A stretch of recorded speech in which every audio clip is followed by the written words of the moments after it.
Hello everyone, it's Jessica here and I'm back with another scrapbook process video for you. And today I'm going to be doing a color challenge, and this one is for Peartree Cutfiles. They have an online Facebook group and they're doing challenges this weekend for their online crop. And this one was a color challenge. So I've chosen some papers by Amy Tangerine. And I've already picked them out of the paper pad. It's a gorgeous paper pad, and there you saw my little toddler come in and try to grab my X-Acto knife. So I have pre-cut my cut file. The cut file is also by Peartree Cutfiles because their online events and their crops, all their challenges have to feature a cut file, a stencil, or something by their company. So I've already cut that out, and I've cut out my backing piece for the adventure word here, and I've already pre-matted my photos with just some plain smooth white cardstock there, and I am going to do some mixed media on this in these colors to match, because I really like the way the cut file goes and the direction and the style of it. So I already had it in my head that I want to do mixed media on this. And my strips, I wanted to do some fringing on them. So I took my fringe scissors and just cut the edges there. And I got my fringe scissors online through Amazon.com. They're nothing fancy. They're just fringe scissors.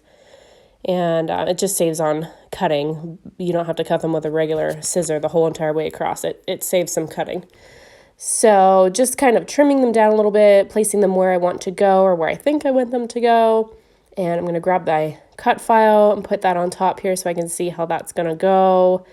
And I'm actually going to move these strips down a little bit and fill in with my mixed media.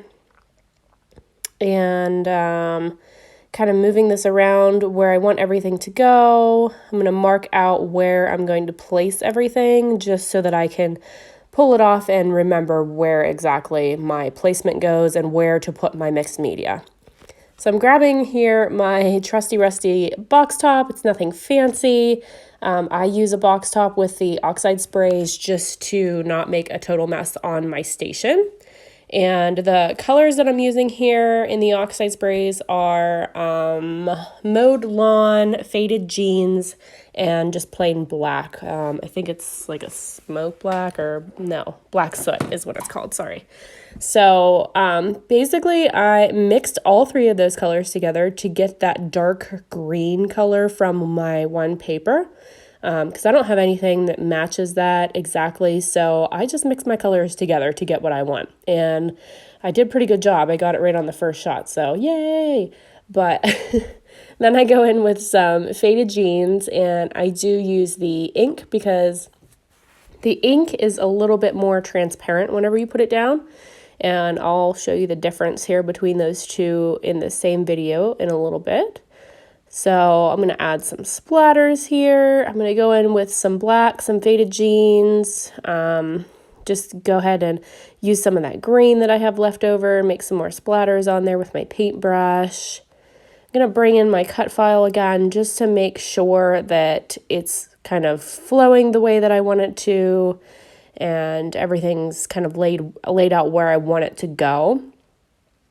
So bringing those strips in.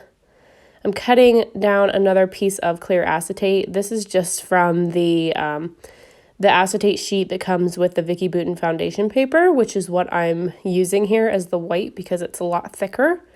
So I just cut down a piece of that because I didn't want to use my other ones because I didn't want to waste time cleaning it right now. I'll do that later, and didn't want to mix my yellow with my blues and greens. So here I'm showing you the difference between the oxides and the ink. So I have here mustard seed, and I've already placed down the ink, and then this one is the oxide. So basically, I don't know if you're going to see this or not on camera. It's kind of hard to tell, but you can tell up close and in person.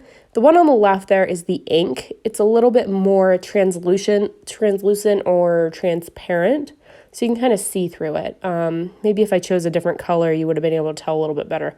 But the oxides are more of like a chalky finish, so they're pretty solid. You can't really see through them whenever they're down. And sometimes they're a lot more vibrant, I find, with the darker colors. You can see them a lot better. Then I go in with my Heidi Swapping Gold, and this one is the butter. I've already done the gold while I was talking here, and then that was butter. And just cleaning up my area a little bit. I'm going to dab some of this up and finish drying this with my heat gun here real quick. And then I'm going to pull these strips on and actually adhere them with my ATG gun. Just making sure they're all straight. Finally got my T-square back. It's clear, as you can see, and which is great for scrapbooking, right? But it's not so great whenever your 1-year-old steals it and hides it somewhere in your craft room / playroom, and I have not seen it for days. So today I finally found it behind his little pack and play in here. So just went ahead and sewed those down. I just wanted to kind of finish those strips off with something extra, so I just sewed them here. You're going to see my hair in the frame. I'm sorry. Usually I have my hair pulled up, but I don't today, and it's kind of dangling everywhere. And here I am just pulling in these strips. I'm going to show you here how to back the cut file a couple different ways. So you've already seen one way of how I back my cut file. I cut the adventure on my Cricut.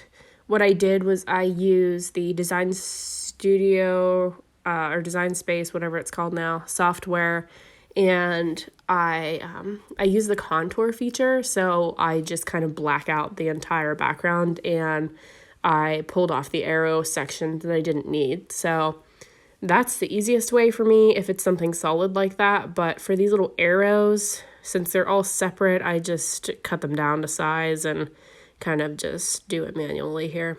But I do two ways. The first one, I started out with my scissors, which a lot of people find super easy to do. I honestly cannot stand cutting things out by hand. I hate it. I would much rather use my X-Acto knife. I'm a lot faster and more efficient with it than using scissors, believe it or not. And this glass mat, it's by Tim Holtz. It's the Tim Holtz Media mat. I cut right on it. I don't know if it scratches or not. I've never really noticed anything. Maybe over time it would, but I cut right on it. No problem so far. So that's just a couple different ways that you can back the cut file there. I know it was quick and speedy, but if you want to go back and review, you can. And I'm using my Creative Memories Precision, what's it called here? Precision Point Adhesive is what it's called.